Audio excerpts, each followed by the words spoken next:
Bueno, buenas noches, hermanos. Vamos a iniciar nuestra cuarta sesión de este curso que se llama Introducción a la Biblia. Y para eso vamos a tener un tiempo de oración. Siempre cuando vamos a las Sagradas Escrituras, siempre pedimos que el Señor nos guíe. Así es que les invito a que me acompañe en esta oración. Padre bueno, damos las gracias porque permites que podamos reunirnos en esta hora junto a los hermanos. Y es nuestra oración, Señor, que este tiempo sea un tiempo de aprendizaje y como ha sido nuestra oración en este tiempo, que todo lo nuevo que descubramos, todo lo que aprendamos en este tiempo, sea para beneficio, en primer lugar, de nuestra vida cristiana, para nuestro crecimiento espiritual y también para la defensa del Evangelio de nuestro Señor Jesucristo. Bendice a cada uno de los hermanos que está presente. Bendice a aquellos hermanos que se integrarán durante el transcurso de esta sesión y oramos también por aquellos hermanos que hoy no podrán estar con nosotros.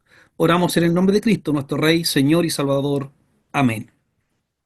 Bueno, vamos a iniciar entonces, hermanos, nuestra presentación de hoy. Ya estamos en la cuarta sesión y hoy vamos a dividir nuestra clase para aquellos que se pudieron dar cuenta. En la semana anterior no abordamos totalmente la sesión número 3 porque nos enfocamos a terminar el tema de las traducciones en español.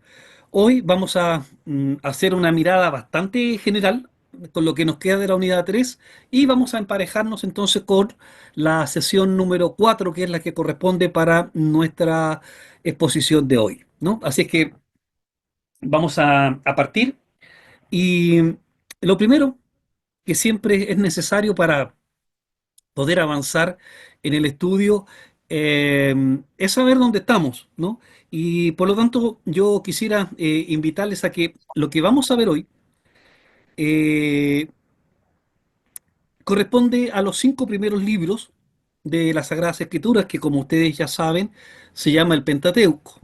Y vamos a hacer una mirada bastante general acerca de cada uno de estos libros. Digo bastante general porque todo el detalle usted lo tiene en las lecturas que están en la plataforma.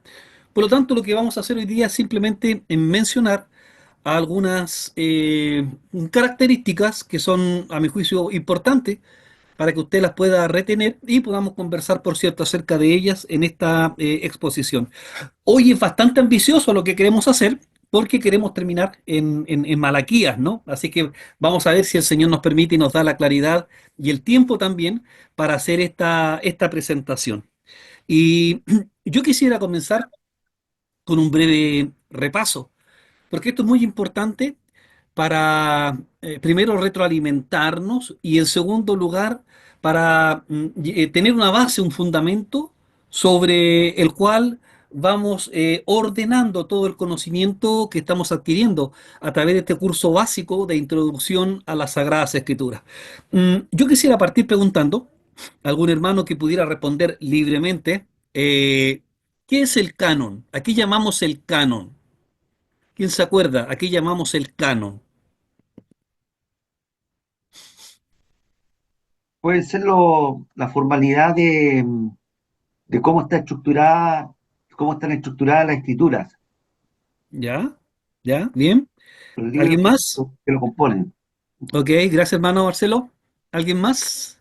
¿Otra definición de canon? Es como una regla o nivel.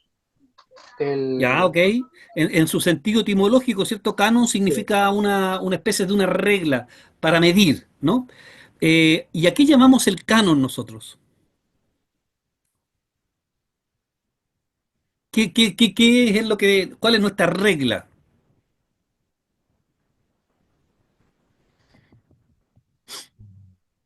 Bueno, canon llamamos a la Biblia, ¿no? Ese es el canon, Por los porque esa es la libros que medida que no... nosotros Ah, tenemos para medir, ¿no? A eso llamamos el canon. Cuando hablamos del canon, estamos hablando de la Biblia. El apellido que le pongamos al canon nos va a ubicar de qué Biblia estamos hablando o de qué texto, ¿no? Pero en términos generales, canon, cuando hablamos de canon o descubrimos la palabra en alguna lectura que hagamos, canon se refiere a la Biblia principalmente. Bueno, la Biblia nosotros dijimos que está dividida en dos grandes bloques, que no debería, pero está dividida en dos grandes bloques. Uno el que llamamos Antiguo Testamento y otro que llamamos el Nuevo Testamento. En cuanto al Antiguo Testamento, ¿cuántas divisiones tiene el Antiguo Testamento? ¿Cómo está dividido? En 27 libros, pastor. El Nuevo Testamento tiene 27. Ah, ¿Cómo está dividido el Antiguo Testamento? Ya sabemos ya que hay 39 libros en el Antiguo Testamento. ¿Cómo A, están divididos esos 39 libros? ¿En a ver orden si cronológico? ¿Cómo? si nos acordamos, bueno, el primero está el Pentateuco, Muy bien, después vienen los libros históricos, histórico. correcto. ¿cierto? Después vendían los poéticos, Muy bien, muy bien, después vendían los profetas. muy bien. ¿No? Esos serían los cuatro grandes bloques en los cuales está dividido el Antiguo Testamento.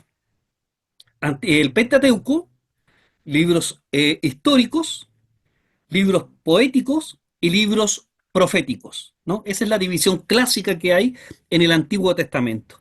Aquí llamamos libros deuterocanónicos. Aquellos libros que no están inspirados. Muy bien, son aquellos libros que no están inspirados. ¿Y en qué canon, en qué Biblia se encuentran esos libros deuterocanónicos? Están en la En En la la Septuaginta, ¿no? Septuaginta. En la Septuaginta. Septuaginta, pero en la versión por excelencia que se llama la Vulgata. ¿Se acuerdan? Que la Vulgata es la traducción al latín de la Septuaginta. ¿Y por qué es importante la Vulgata? Porque de la Vulgata viene la mayoría de las traducciones, ¿no? Tanto para la Iglesia Católica y también para las primeras traducciones que se hicieron al español, ¿no? Por eso que las primeras Biblias protestantes también traían los libros deuterocanónicos, pero con una leyenda, ¿cierto?, que decía que no eran libros inspirados y que solamente eran útil para la lectura, ¿no? Bien, ya mencionamos que el Pentateuco es una parte de una división que hay en el Antiguo Testamento. ¿Qué significa la palabra Pentateuco? Cinco ¿Cinco? ¿Cinco qué? Bien, Cinco rollos. cinco rollos o cinco libros, muy bien. libros. Cinco rollos. ¿Y cuáles son esos cinco? ¿Alguien los puede repetir? Así de escuela dominical. ¿Quién los puede repetir los cinco primeros libros? Génesis, Génesis, Éxodo, Levítico, Éxodo, Número y Deuteronomio. Muy bien, a eso llamamos el Pentateuco. ¿Quién escribió el Pentateuco? Moisés, Muy bien, muy bien. ¿Qué es el texto masorético? ¿Quién se acuerda? ¿A qué llamamos el texto masorético? ¿Y por qué es importante para nosotros conocer el texto masorético? ¿Se acuerdan que para los judíos que están en el exilio se hizo necesario hacer una traducción en griego? Pero recuerden que en la religión judía se en hebreo, mantuvo el texto en en hebreo, hebreo, hebreo. ¿cierto? Ese texto que se mantuvo en hebreo es el texto que nosotros llamamos texto masorético, ¿no? Esa es la diferencia entre el texto masorético y la Septuaginta. Además que más adelante, en el siglo VI, los masoretas, que era el nombre que recibían los copistas, que su labor providencial era copiar los textos. Y en el siglo VI después de Cristo, bueno, no es parte del curso, pero lo vamos a mencionar, ellos son los que van a vocalizar, ¿no?, el Antiguo Testamento. Recuerden que el idioma hebreo no tiene vocales al principio, ¿no? Y ellos van a vocalizar para que se pueda leer. Pero el texto masorético hace referencia al texto que se conservó en la religiosidad judía y que es importante para nosotros porque nosotros de ahí tomamos el Antiguo Testamento y no del canon de la Septuaginta, ¿no? Nosotros seguimos el texto masorético, el texto que se conservó en la religiosidad judía. Bien, la versión de los 70 ya la mencionamos. Pero ¿quién me podría decir por qué es importante la versión de los 70?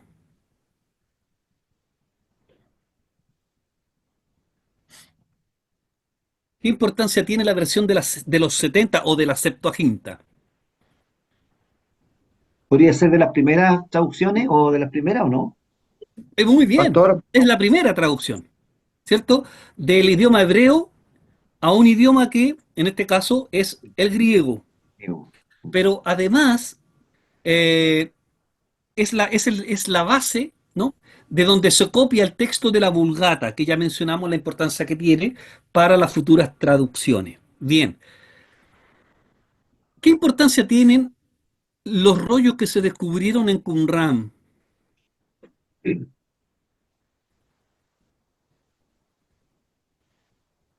¿Qué importancia tienen para nosotros que somos, que queremos hacer una apología, una defensa de las Sagradas Escrituras? de la autenticidad, Que todas las copias que se encontraron en Qumran, recuerden, se descubrieron en 1945. Todas las copias que Ratificaron se que encontraron, perdón, ratificaron lo que se había escrito antiguamente. muy bien, eran copias fidedignas a los textos que fidedigno. nosotros tenemos hoy día. Por lo tanto, decíamos que eso nos da certeza, más allá de la convicción que nos pone el Espíritu Santo, nos da certeza de que la traducción que tenemos del Antiguo Testamento siempre se ha mantenido a lo largo de los siglos, ¿no? De ahí entonces la importancia que tiene este descubrimiento. Bien, ese es como repaso. Pasemos entonces ahora al análisis de los libros que componen el Antiguo Testamento. Lo que nos corresponde hoy día entonces es la lección número 4, capítulo 4, que va de las páginas 83 hasta las 171, todo ese bloque. Pero dije que la primera parte vamos a hacer un repaso bastante rápido de lo que nos correspondía revisar en la sesión número 3. Como introducción general entonces, vamos a hablar en primer lugar de la primera división que tiene el Antiguo Testamento, y que es el que llamamos el Pentateuco. Pente significa cinco, como bien ya lo mencionaron los hermanos, y teujos viene de la palabra rollo, se refiere básicamente cuando hablamos de Pentateuco a los cinco primeros libros del Antiguo Testamento.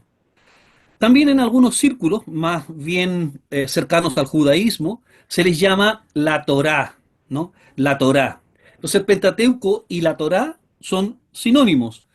En general los protestantes le llamamos Pentateuco, pero el judaísmo llama a esta sección de las Sagradas Escrituras, le llama la Torá. Y es la sección del Antiguo Testamento donde está contenida toda la ley, ¿no? Toda la ley. De ahí la importancia que tiene para la religiosidad judía, el Pentateuco. Am, También se acostumbra a llamar al libro de Pentateuco los cinco libros de Moisés o los escritos de Moisés. En este curso que es de introducción a la Biblia, no vamos a entrar en la discusión acerca de la autoría del Pentateuco. Nosotros vamos a definir, ¿no? Y acordar que Moisés es quien escribe el Pentateuco, ¿no? Eso no está en discusión, y por lo tanto en este curso no lo vamos a mencionar, a menos que alguien quiera hacer alguna consulta referente a eso, pero nosotros partimos de la declaración bíblica de que Moisés es el escritor del Antiguo Testamento, en este caso del Pentateuco. Bueno, partamos con Génesis entonces. Ya mencionamos también la semana anterior que la palabra Génesis no aparece en el texto original, ¿no? En el texto hebreo, sino que la palabra Génesis es una traducción eh, primeramente al griego, que se hace del hebreo al griego, ¿no? La Septuaginta le coloca este título a este libro, Génesis. En estricto rigor, este libro, el primer libro de las Sagradas Escrituras, se llama simplemente Bereshit, ¿no? Y Bereshit significa en el principio o en el comienzo, ¿no? Ese es el nombre en original, digamos, en el idioma hebreo, en el texto masorético. Se acostumbra a llamar a los cinco primeros libros por la primera palabra que comienza el libro. Entonces, Génesis es una traducción, ¿no? El nombre original del libro es entonces Bereshit. Ya mencionamos que el autor es Moisés, cuyos destinatarios, por cierto, que es el pueblo hebreo, ¿no? Principalmente aquel que sale de Egipto, ¿no? Esos son los primeros destinatarios acerca de este conjunto de libros que llamamos el Pentateuco. Si es Moisés el autor, y estamos todos de acuerdo, entonces vamos a situar estos escritos, los del Pentateuco, de Génesis hasta Deuteronomio, en el año 1400 aproximadamente, antes de Cristo, que es la época que vive el profeta Moisés, ¿no? Así que no lo vamos a mencionar en los otros textos porque ya sabemos que el autor es Moisés y ya sabemos que la fecha aproximada en la cual se ponen por escrito estos textos es cerca del año 1400 antes de Cristo. Am, el Génesis básicamente nace como una necesidad que, que tiene la nación, en este caso hemos dicho la naciente nación hebrea, para encontrar en primer lugar el sentido a la vida, para encontrar también respuestas acerca del origen de las cosas y por cierto para demostrar también lo grande que es el Dios de la nación hebrea, es el Dios que ha creado todas las cosas que nosotros conocemos. Entonces el Génesis, el tema central, es el origen del mundo creado, es el origen también de la raza humana, por cierto también de las diversas razas de diferentes naciones, es el libro por excelencia donde encontramos también la teología del pacto y también donde nos encontramos con las historias de aquellos primeros hombres que la Biblia llama los patriarcas, que van a ser los precursores de la nación o el pueblo del Señor. Si hay un texto que nosotros, hay, bueno, dos textos en realidad que nosotros deberíamos conocer al dedillo, así como textos claves del libro del Génesis, son Génesis 3.15. Alguien que sin leer la Biblia, ¿quién sabe qué es Génesis 3.15? Que es lo que en la teología se llama el Protoevangelio. protoevangelio. ¿Qué está ahí en Génesis 3.15?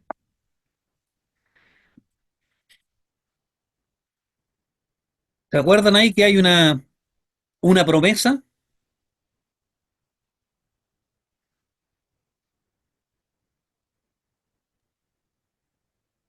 ¿Quién la sabe? Pastor, O véanla, ya no importa, se la pueden ver. ¿Qué dice Y Génesis pondré 3.15? enemistad entre ti y la mujer y entre tu simiente y la simiente suya. Amén. ¿Puedes seguir, hermano, por Esta favor? te, esta te herirá en la cabeza y tú la herirás en el calcañar. Amén. Ahí está lo que llamamos el protoevangelio, ¿no? Que es la profecía del triunfo definitivo de nuestro Señor Jesucristo por sobre todas las cosas, ¿no? Ese es lo que se llama el protoevangelio, es el corazón de la teología pactual. En el caso de nosotros que somos presbiterianos, ese es fundamento para comprender toda la teología pactual. Lo mismo sucede con Génesis 12, versos 1 al 3, que es donde comienza a desarrollarse también la teología del pacto. ¿Alguien la puede leer? Por favor.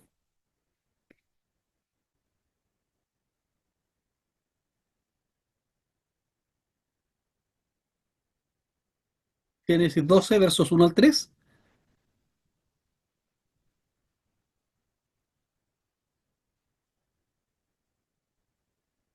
Yo lo tengo. Por favor. Dice, pero Jehová había dicho a Abraham, vete de tu tierra y de tu parentela y de la casa de tu padre a la tierra que te mostraré, y haré de ti una nación grande, y te bendeciré y engrandeceré tu nombre y serás bendición. Bendeciré a los que te bendijeren y a los que a los que te maldijeren, maldeciré, y serán benditas en ti todas las naciones de la tierra. Amén. Amén. Entonces, esos son los dos pilares que sustentan toda la teología y toda la doctrina de Génesis. Por un lado, la profecía del Evangelio del triunfo definitivo de Cristo sobre todas las cosas, y por otro lado, la promesa que Dios hace a esta nación, hacia su pueblo, ¿no? Entonces, si tenemos que conocer algo de Génesis, bueno, por cierto que hay mucha historia que ya las vamos a mencionar, pero ese es el corazón, ese es el fundamento teológico del libro de Génesis. Como temas teológicos importantes también está el tema de la creación, ¿no?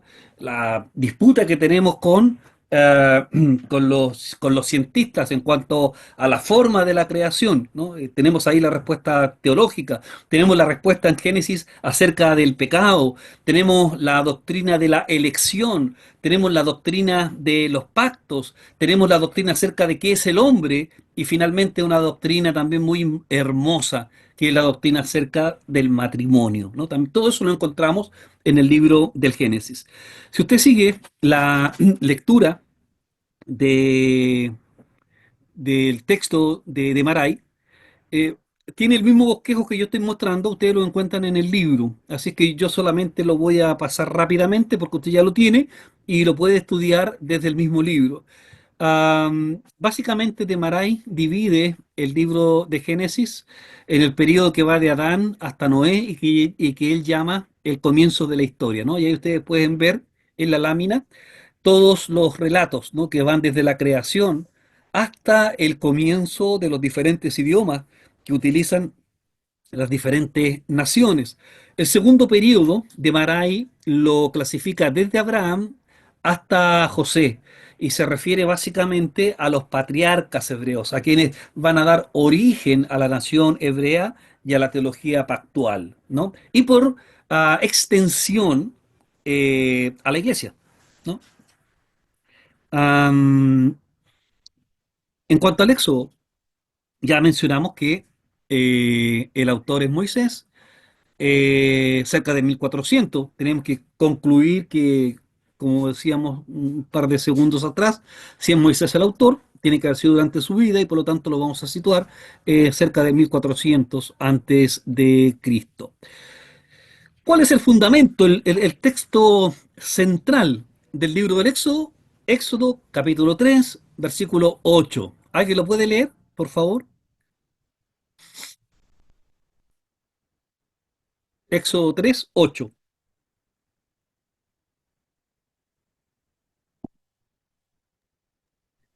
Y he Bueno, descendido para librarlos de la mano de los egipcios y sacarlos de aquella tierra a una tierra buena y ancha, a tierra que fluye leche y miel, a los lugares del cananeo, del eteo, del amorreo, del fereceo, del heveo y del jebuseo.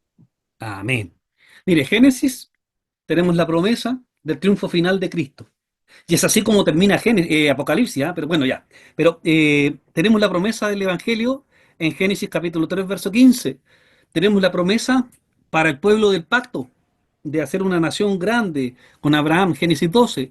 Y el libro del Éxodo, en el capítulo 3 verso 8, está la promesa de que este pueblo va a llegar a habitar, ¿no? Una tierra que fluye leche y miel, ¿no? Ese es el hilo conductor que vamos siguiendo en este Pentateuco. ¿Cuál es el propósito? Bueno, antes del propósito, ya mencionamos que el nombre Éxodo del libro es una traducción y el libro, en su sentido estricto, ¿no? El literario, se llama el libro de Shemot, ¿no? De Shemot. ¿Y qué significa principalmente el libro de los nombres, ¿no? Perdón, el libro de los nombres. Ya vamos a ver por qué. Bueno, el título del Éxodo procede, dijimos, de la traducción griega de la Septuaginta. Eh, el libro en general narra la salida del pueblo hebreo desde Egipto y concluye, ¿cierto?, a la entrada de la tierra prometida.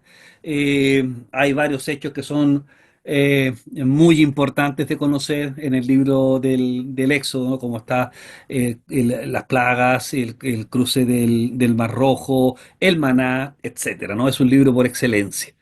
También siguiendo a De Maray, en el texto que ustedes tienen, él hace también una clasificación que habla de los capítulos 1 al 18, la liberación de Egipto, y del 19 al 34, la ley que se da en el monte Sinai. No voy a mencionar todos los textos para no alargar tanto, pero usted ya los tiene y seguramente también cuando les envíe las láminas también van a poder mirarlo con más detención. El tercer libro del Pentateuco se llama el Levítico. Los destinatarios del libro de Levítico son los hijos de los hebreos que salieron de Egipto. ¿no? Ya es la segunda generación de los hebreos que salen de Egipto y está enfocado al aspecto sacerdotal, ¿no?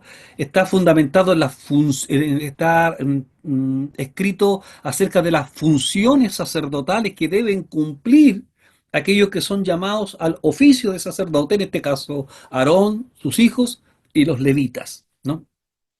En cuanto al propósito, se llama el libro en original, se llama Vayikra, que significa y llamó Dios, ¿no? Y llamó Dios. El propósito fundamental de este tema, de este libro, está escrito principalmente para enseñar al pueblo cómo debe vivir de acuerdo a los mandamientos del Señor, ¿no? Es decir, cómo debe vivir santamente para el Señor. Es el libro por excelencia de liturgia que encontramos en toda la Biblia. En el Nuevo Testamento no encontramos un libro como el Levítico, con tantas instrucciones para la adoración, con tantas instrucciones acerca de los días que se deben celebrar, cómo se deben celebrar las liturgias, cómo se deben vestir los sacerdotes y los levitas, en fin, es el libro por excelencia, es el manual de culto, ¿no? De la iglesia del Antiguo Testamento. Temas teológicos que son importantes destacar del libro de Levítico. La santidad, por cierto, ¿no? La santidad es un tema que corre, ¿no? Recorre todo el texto del libro de Levítico. Y por ende, el pecado, ¿no? En contraposición a la santidad. ¿A qué conduce la santidad? ¿A qué conduce el pecado? En cuanto a los tipos de ofrendas que se deben llevar al tabernáculo, ¿no? Muy interesante cuando leemos esa porción de las Sagradas Escrituras. Y es un libro, decíamos que tiene muchas indicaciones, muchas instrucciones para quienes hacen el oficio del sacerdocio, desde cómo matar a los sacrificios, ¿no? A los animalitos que eran traídos, de la forma en que debía ser muerto, cómo se debían desangrar, cómo se debía cortar la carne, qué carne se debían quemar y cuál se debían guardar los sacerdotes. En fin, es un libro de muchas instrucciones para la vida religiosa de Israel, perdón, de los hebreos. Y de Maray también hace un bosquejo, ustedes lo están viendo ahí en la lámina, y también lo encuentran, por cierto, en el libro que ustedes tienen. Lo interesante mencionamos de esto es que es un libro evidentemente litúrgico y cuyos temas centrales giran en torno a la liturgia, a la adoración del Señor, a la santidad que es demandada del pueblo y a las consecuencias que tiene faltar a la ley del Señor. El libro de números, que originalmente se llama Bemizbar, que significa en el desierto, ¿no? Porque así comienza el libro en hebreo. Este libro está destinado principalmente al pueblo de los hebreos que ya eh, está en el desierto, está en ese trance hacia la tierra prometida. Y también, por cierto, retoma el tema de los sacerdotes de Israel. Hay eh, dos textos que son fundamentales para entender la teología del libro de Números. Por favor, si alguien puede leer Números 1, versos 2 y 3. Y alguien que esté buscando 14, 19. Yo, pastor, el número 1. Habló Jehová a Moisés en el desierto de Sinaí, en el tabernáculo de reunión, en el día primero del mes segundo, en el segundo año de su salida de la tierra de Egipto, diciendo: Tomad el censo de toda la congregación de los hijos de Israel por sus familias, por las casas de sus padres, con la cuenta de los nombres, todos los varones por sus cabezas. Entonces aquí vemos que este como tema doctrinal central del libro Número tiene que ver con esta solicitud que hace el Señor de saber y establecer cuál es el pueblo del Señor y quiénes son parte de este pueblo y cuántos son los que son de este pueblo del Señor. Más adelante se hace la diferencia también religiosa. Y por favor, números 14, 19, Yo, pastor, por favor. perdona ahora la iniquidad de este pueblo, según la grandeza de tu misericordia, y como has perdonado a este pueblo desde Egipto hasta aquí. Ok. Entonces, ahí tenemos, ¿no? Por un lado, cómo Dios quiere saber, ¿no? Que da instrucciones a Moisés para que se organice el pueblo, saber cuántos son, cómo van a vivir, y este pacto que Dios establece con ese pueblo, de cómo guiarlo, cómo llevarlo, y que Él va a ser el Dios de esta naciente nación. Bueno, interesante como un dato, no se llama números, es la traducción de la Septuaginta para nosotros también, pero el texto de la Septuaginta se llama arismoi, como un dato, ¿no? Simplemente. Nos habla también acerca del tabernáculo, cómo se debe armar, desarmar, los colores que debe llevar el tabernáculo. Un texto bastante interesante. También de Maray hace esta clasificación que ustedes están viendo acá, que es un bosquejo general de cómo está distribuido el libro, las principales narraciones que hay en el texto bíblico. Eh,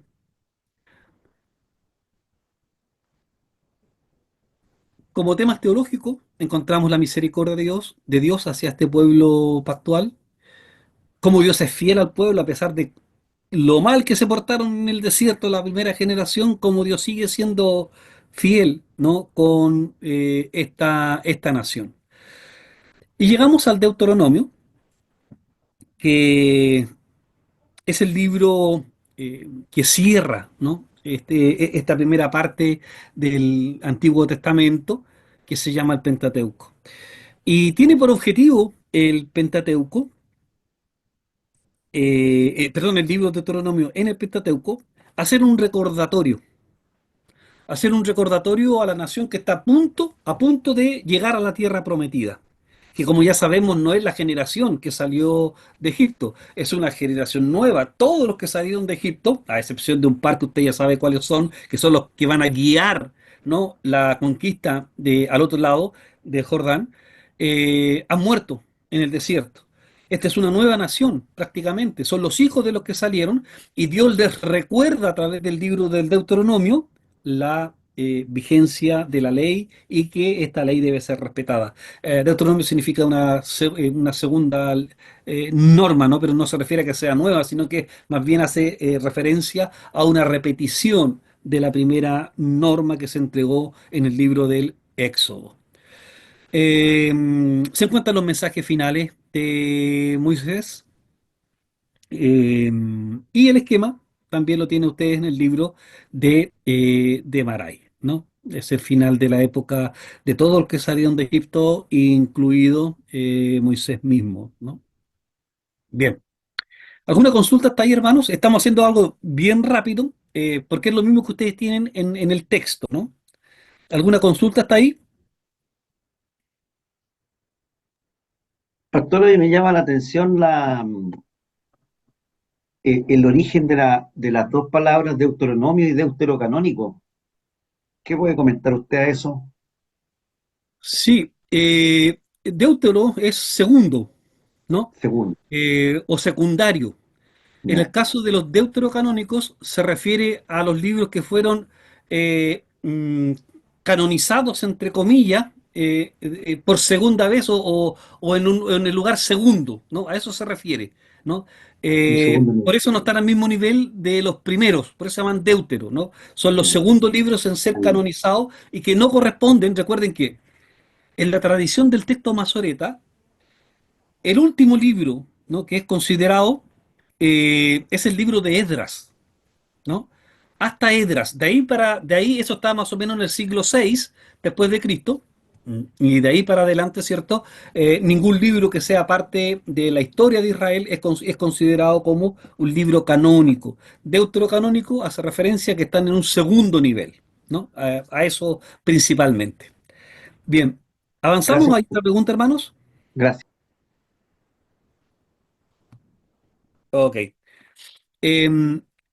La historia de Josué Esther, sí, no las vamos a revisar todas, las vamos a mencionar porque con esto terminábamos la sesión número 3 la semana anterior. Para más detalle, ustedes pueden leer desde las páginas 95 hasta las 122 y van a encontrar básicamente, hemos hecho aquí un resumen de lo que llamamos los libros históricos, ¿no? Pentateuco ya los 5 primeros libros, que los revisamos de manera bastante superficial, pero los mencionamos. Y desde Josué hasta Esther son los libros que, la segunda forma en la cual se clasifican los libros del Antiguo Testamento, que son los que llamamos los libros históricos. Y van desde Josué hasta Esther. Y al ladito hemos colocado un resumen pequeño de lo que es el libro, ¿no? Josué, ya saben ustedes, es la entrada a la tierra prometida, ¿no? La conquista también, todas las instrucciones que Dios da para que esa tierra sea conquistada. Una observación, es difícil, si ustedes están siguiendo la lectura de Demaray, en este curso que dura 8 sesiones, tener el tiempo de estudiar libro por libro, ¿no? Nos hubiera gustado. Nosotros acá en Hualpén estuvimos cerca de 2 años juntándonos días miércoles y estudiamos libro por libro, desde Génesis hasta el libro de Josué. Terminamos precisamente con la entrada del pueblo del Señor a la tierra prometida, ¿no? Luego de Josué ya tenemos al pueblo asentado en la tierra prometida y viene el libro que llamamos de los jueces y que es básicamente cómo se empieza a organizar la monarquía, ¿no? en Israel, cómo empieza también a pelear, ¿no? Israel con sus países vecinos, avanzando, ¿no? en el territorio que Dios le ha prometido. Aparece también la historia de Ruth, básicamente es para mostrar cómo el pueblo del Señor que llegó a esta tierra donde estaba llena de extranjeros, Dios también misericordioso y providencialmente también cobijó a extranjeros como parte del pueblo del Señor, y por eso entonces tenemos la historia de Ruth. Primera y segunda de Samuel, encontramos la vida de los primeros monarcas del reino de Israel, Samuel, Saúl, David. Luego tenemos la historia de los reyes, primera y segunda, que nos cuenta la historia o la época más bien del rey Salomón hasta la llevada del pueblo del Señor al primer cautiverio. Crónicas 1 y 2 se repite la historia del libro de los reyes, también abarca el mismo periodo y también termina cuando el pueblo del Señor es llevado cautivo a Babilonia. Y bueno, luego tenemos Esdras, que es el regreso del pueblo del Señor, la reconstrucción del templo. Luego tenemos a Nehemías, que junto con el remanente de aquellos que vuelven termina la reconstrucción de la ciudad de Jerusalén. Y finalmente terminamos con Esther, ¿no? Que es una historia que nos narra el Antiguo Testamento de cómo una mujer del pueblo del Señor llegó a ser reina de uno de los imperios más grandes de la época, como era el reino persa, ¿no? Bien. Am, entonces los libros históricos son esos, no tenemos el tiempo para analizarlos uno por uno, pero la idea de este curso de introducción es que por lo menos en nuestra mente esté la clasificación, la división que tiene el Antiguo Testamento y una visión bastante general acerca de cada uno de estos libros. El tercer bloque que compone el Antiguo Testamento es el que llamamos los textos de poesía, ¿no? que hay en el Antiguo Testamento, o los escritos también, la palabra técnica en el idioma hebreo, los keturim, ¿no? Los escritos. Y aquí encontramos a los libros desde Job hasta Cantares. Está indicada las páginas desde donde ustedes pueden investigar, estudiar acerca de ellos principalmente. En cuanto a los libros poéticos o de poesía, en su mayoría, ¿no? La tradición adjudica que el autor de varios de ellos es el rey Salomón, por lo tanto también nos ayuda a situar cronológicamente lo que llamamos los libros poéticos. Los libros poéticos son Job, Salmos, Proverbios, Eclesiastés y Cantar de los Cantares. Job no tenemos un autor conocido que haya escrito el libro de Job. Se acostumbra a situar el libro de Job en la época anterior a Moisés, casi contemporánea con los patriarcas de Israel, es decir, entre el año 2000 al 1500 antes de Cristo, y cuyo contenido central del libro de Job es la respuesta a por qué sufren los justos, ¿no? ¿Cuál es la causa del sufrimiento de los justos? El libro de los Salmos, tan ampliamente conocido por todos nosotros, el autor es David principalmente, pero también debemos mencionar que hay a lo menos 7 autores, perdón, hay 7 autores más aparte de David. Y está compuesto básicamente el libro de los Salmos de cantos, hay himnos ahí, varios himnos, poesías y también hay oraciones. Y luego tenemos los 3 libros que la tradición da como autor a Salomón. En algunos, por cierto, se declara explícitamente que es Salomón el autor de esos escritos. Nos referimos a Proverbios, a Eclesiastés y a Cantar de los Cantares, todos ellos escritos entre el año 900 al 1000, que es la época en la cual actúa el rey Salomón. En el caso de Proverbios, es un libro práctico de consejería. Si alguien quiere eh, dar consejos, ¿no?, acerca de muchos aspectos de la vida, va a encontrar en el libro de Proverbios entonces un manual, una fuente inagotable de consejería. Eclesiastés es un libro, una poesía hebrea, que nos habla acerca de la vanidad, de lo vano que es la vida, lo vano que es buscar algunas preocupaciones que nos aquejan en esta vida y que son realmente vanidad, no son nada. Eh,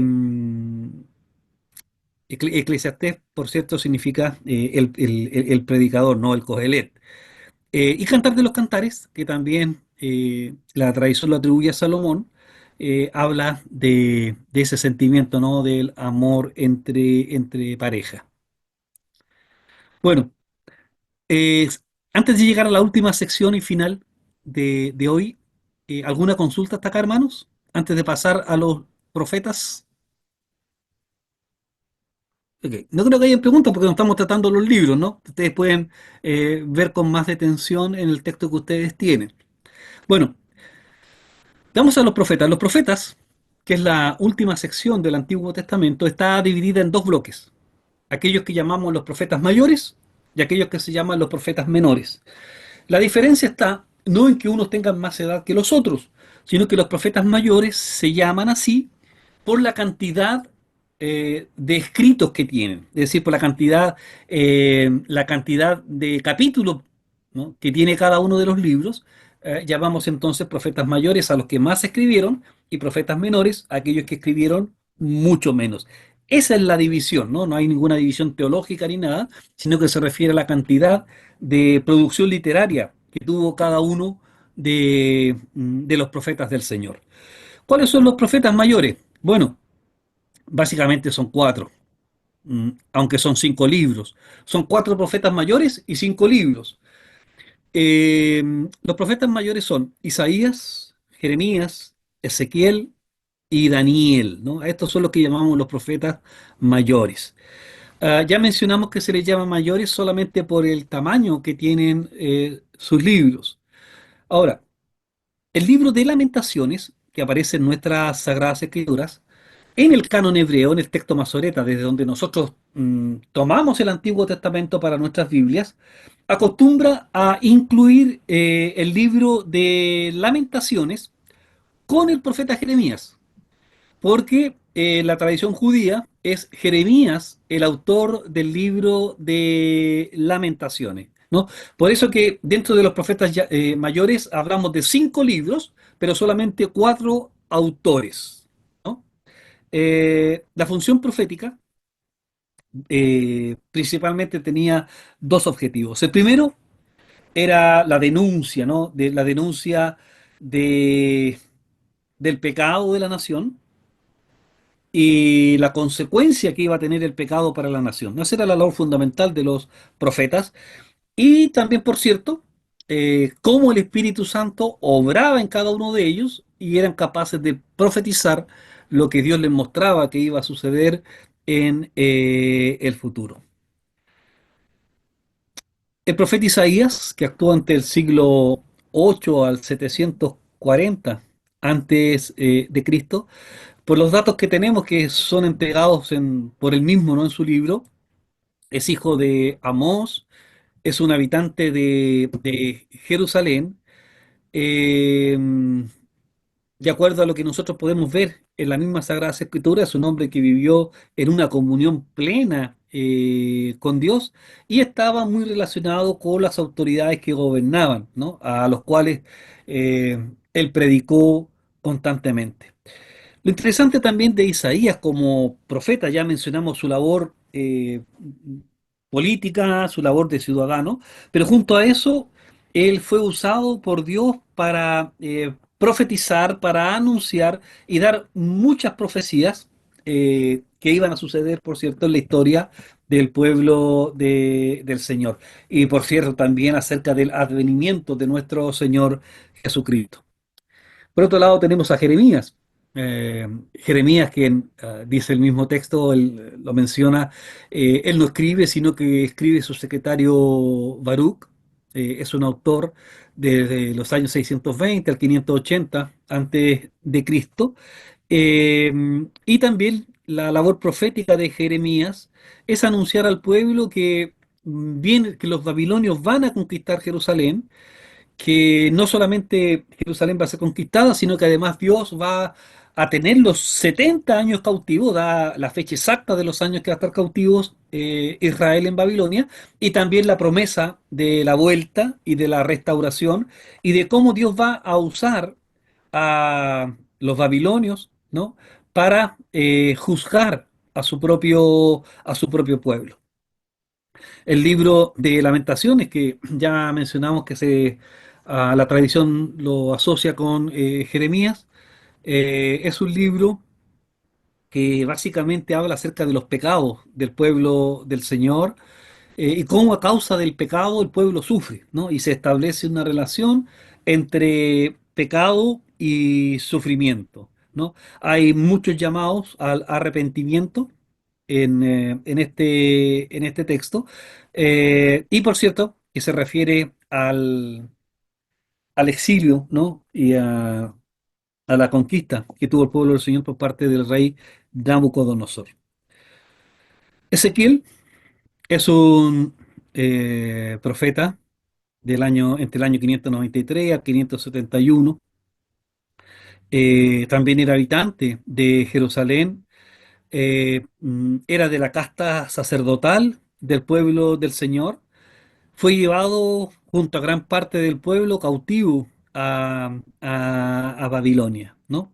Eh, y gran parte, ¿no?, de la profecía del profeta Ezequiel la escribe en primera persona, mostrándonos que, por cierto, él vivió todo lo que escribió en este texto. Finalmente, el último de los grandes profetas, de los profetas mayores, Daniel. Daniel, que fue contemporáneo de Nabucodonosor, lo situamos, por cierto, en el siglo VI. Y el propósito general de las escrituras de Daniel es mostrarnos que Dios es el soberano, que es el que reina a todos los reinos del mundo. De hecho, la profecía que él tiene es como Dios va a gobernar y va a usar consecutivamente a todos los grandes imperios. La profecía de Daniel es muy importante porque profetiza 600 años hacia adelante, profetiza incluso hasta la época de los romanos, ¿no? No solamente profetiza a los persas, a los babilonios, a los griegos, sino que también profetiza acerca del imperio romano y de cómo Dios tiene el control sobre todos y cada uno de estos reyes. Finalmente, para concluir hoy, tenemos a los profetas menores. Los encontramos para nuestra lectura de las páginas 147 a la página 169. ¿Quiénes son los profetas menores? Bueno, son 12, que ya dijimos que se llaman menores por la cantidad de escritos que ellos tienen. Oseas, Joel, Amós, Abdías, Jonás, Miqueas, Nahum, Habacuc, Sofonías, Ageo, Zacarías y Malaquías. Y ustedes están viendo ahí entonces, hermanos, que los siglos en los cuales el Señor usó a todas estas personas para que pusieran por escrita aquellas profecías que Dios había entregado para la vida del pueblo del Señor. Si usted se fija, el último siglo en el cual hubo producción literaria inspirada por el Señor es el siglo quinto. Y esto concuerda con lo que hemos mencionado, que en la época que el pueblo del Señor está en cautivo, está bajo el dominio de los griegos, no hubo inspiración de parte del Señor, por eso todos esos libros que fueron escritos en griego, como Primera y Segunda de Macabeos, Tobís, Eclesiástico, Tobías, en fin, son libros que no entraron definitivamente al canon masoreta, al canon hebreo, ¿no? Esa es la diferencia. 400 años antes de Cristo, la convicción que nos da el Espíritu Santo a través de el texto masorético es que no hubieron libros inspirados en esa época. Finalmente, ustedes van a encontrar también en la plataforma, en la plataforma que tiene que ver con la sesión número 4, van a encontrar este cuadro resumen que yo lo encontré muy bueno y por eso lo muestro, porque es una forma interesante de memorizar los diferentes, las diferentes etapas que dan origen, ¿no?, a los libros del Antiguo Testamento. Ustedes van a encontrar desde los comienzos hasta el cautiverio, los libros que llamamos históricos, ya sabemos que el Pentateuco abarca desde los comienzos hasta el Éxodo, los libros históricos desde cuando se establece el reino hasta que termina el reino a través del cautiverio, los poetas o los libros poéticos que van a ser principalmente entre la época de David y la época de Salomón. Entonces nos ayuda a tener un mapa mental acerca de cómo fue la producción y poder ubicar a los libros históricamente. Entonces, de esa manera, mis hermanos, eh, hemos terminado esta parte, como les mencionaba la semana anterior, lo vamos a hacer un poquito rápido para poder ya cuadrarnos con las sesiones. Y la próxima semana, si el Señor lo permite, vamos a empezar la sesión de los libros del Nuevo Testamento y vamos a estar terminando con con algunos lugares geográficos importantes que son básicos también para nuestra comprensión de el Antiguo Testamento. ¿Hay alguna pregunta, hermanos? ¿Algún comentario? ¿Algo que yo pueda responder? Es el momento. Profesor, no sé si me escuchó. ¿Sí? Sí, profe, mire, no sé si es el momento adecuado para hacer la consulta, porque igual es un poco más específico respecto a los libros. En este caso, a mí me genera mucha duda eh, entre Crónicas y Samuel. Entiendo que las historias se van contando de nuevo. Sí, no sé si hablamos del... Bueno, ¿cuál es mi problema al respecto? Que, por ejemplo, en Samuel hay una historia que la tengo muy latente porque la leí hace poco, que es la historia cuando David censa el pueblo. Creo que es el capítulo 24 de Samuel. Ujú. Y tiene una historia paralela en Crónicas, que es en el capítulo 21 de Crónicas, creo que es la historia ¿Ya? paralela. ¿Cuál es mi problema al respecto? Que en Samuel es Jehová quien incita a David a generar ese censo, y lo dice desde un punto de vista en que la ira de Jehová se encendió y él incita a David a hacer esto. Pero en Crónicas derechamente dice Satanás incitó a David. Entonces, siento yo que la historia que se cuenta dos veces tiene dos versiones, Ujú. porque, y que son totalmente distintas en el sentido de que una es derechamente Jehová y otra derechamente Satanás. Entonces, ¿cómo yo puedo entender esa diferencia? ¿De qué manera los puedo entender y puedo congeniar ambos libros? Entendiendo que la palabra del Señor es orgánica. Sí. Bien interesante la pregunta porque en el Antiguo Testamento nosotros vamos a contar un libro que también lo mencionamos, que es el libro de Job. Y en el libro de Job se hace una referencia muy interesante también a Satanás. ¿Se acuerda cuál es la referencia que se hace a Satanás en el libro de Job? ¿Era hijo de Dios? Ya, era un hijo, ¿cierto? Una de las creaciones de Dios. Eh, por lo tanto, estamos hablando de una época, ¿cierto?, en que eh, básicamente lo que quiere mostrarnos el texto, en ambos textos estamos viendo la soberanía de Dios, ¿no? Es Dios quien ordena, es Dios quien dirige. De hecho, Dios ordena a David en el texto de Samuel, ¿cierto? Que haga este censo. Pero Satanás está al servicio de Dios, no es independiente de Dios. O sea, en la cosmovisión del Antiguo Testamento, como en la cosmovisión del Nuevo Testamento, no está, por lo menos en el Antiguo Testamento, más que en el Nuevo, en el Antiguo Testamento no hay una batalla entre Dios y Satanás, no son seres que están batallando, que están peleando en el universo. Satanás sirve a los propósitos de Dios, ¿no? Esa es la concepción que hay en el Antiguo Testamento. Lo mismo va a suceder en el Nuevo Testamento, que como está más espiritualizado por la influencia gnóstica del Nuevo Testamento, se va a dar esta impresión de que hay una batalla permanente entre Dios y Satanás. En consecuencia que la profecía de Génesis dice que Satanás ya está pisoteado, Satanás ya está acabado, ¿no? Eh, pero por lo tanto, respondiendo a tu pregunta, hermano David, básicamente Satanás está al servicio de Dios en el Antiguo Testamento. Es lo que tenemos que entender, ¿no? Está al servicio de Dios. Dios utiliza, se sirve de Satanás para los propósitos que Dios tiene, ¿no? Tal cual, si lo aplicáramos a la teología sistemática hoy día, Dios utiliza aún el pecado de los hombres para mostrar su gloria, para dirigir la historia hasta el escatón final.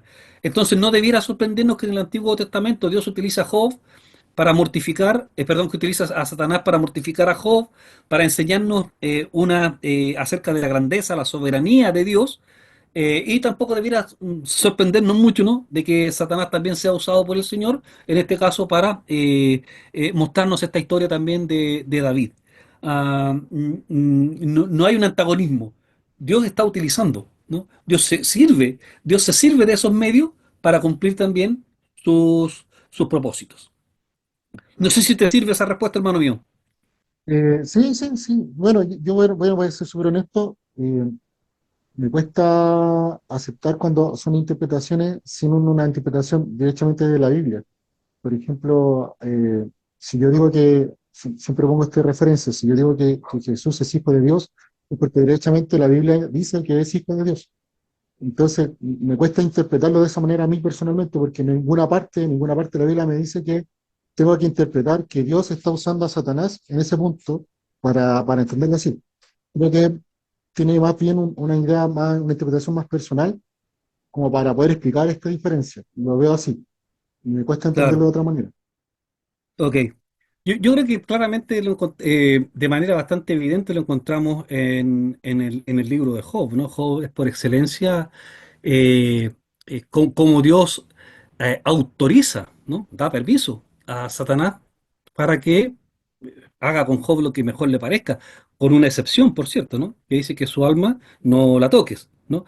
Entonces Dios autoriza, Dios usa a Satanás para cumplir su propósito. De otra manera, tendríamos que entender entonces que Satanás de alguna manera tiene un poder y tiene acciones que se escapan al gobierno y a la dirección de Dios. Dios entonces no estaría en control de todas las cosas, Dios no dirigiría todas las cosas, y habría un poder, ¿no? Entre comillas, que sería independiente de Dios. Y eso sí que sería ir en contra, ¿no? De lo que es Dios, o de lo que la Biblia nos muestra acerca de cómo es Dios y de lo que es Dios. Pero bueno, es una discusión más bien, como dices tú, de tipo teológica, está abierta, pero creo que no debemos perder de vista así en cuanto a la soberanía de Dios, ¿no? No. Es una discusión antigua que tiene que ver precisamente con el dominio de Dios. Pero, como te digo, no vamos a encontrar el texto explícito como muchas cosas para sostener doctrina. Eh, Así que bueno, espero, Señor, que podamos avanzar en eso y llegar a un acuerdo a medida que vayamos avanzando en el estudio más detenido, ¿no? Este es un panorama general acerca de los libros, no trata con la teología. Pero buena tu pregunta, hermano David. Gracias. Muchas Bien, gracias, ¿alguien más, Joaquín. hermanos? ¿Una consulta? ¿Algún comentario? No tenemos más. Entonces vamos a terminar por hoy. Ya en la semana entrante nos quedamos coordinados con la sección que nos corresponde, que es la sección número 5. Lean las páginas que son mencionadas en cada una de las secciones para que puedan ir respondiendo entonces los cuestionarios. Vamos a terminar dando gracias al Señor entonces, hermanos, por este tiempo. Les invito a que me acompañen en la oración. Damos las gracias, Padre bueno, siempre, porque podemos estar juntos, porque tú nos das la posibilidad de conocer, de estudiar, y aunque quisiéramos saber muchas cosas, Señor, siempre rogamos que tu Espíritu Santo sea el que ilumine nuestros pensamientos, que sea el que supla nuestra falta de conocimiento, de ignorancia, de tal manera, Señor, que sea Él el que sea colocando en nuestros corazones la paz, la tranquilidad, dándonos respuestas, Señor, que a veces son necesarias para nuestra vida. Gracias, Padre, por este tiempo que hemos tenido con los hermanos. Bendícelos a cada uno de ellos. Llénalos de tu gracia. Bendice a las familias, Señor, que se representan a través de ellos. Y oramos, Señor, para que cada día tú nos sigas bendiciendo. Danos tu bendición. Cuídanos el descanso de esta noche. Y si mañana, Señor, tú nos bendices con otro día, que ese día lo tengamos para arrepentirnos delante de ti y para glorificar tu santo nombre. Despídenos, Señor, en paz, en amor, en unidad, porque lo rogamos en el nombre de Cristo, nuestro Rey, Señor y Salvador. Amén. Que el Señor les cuide, hermanos, y nos juntamos el jueves, si el Señor lo permite. Que descansen. Buenas noches. Doctor, chao hermanos. Bendiciones.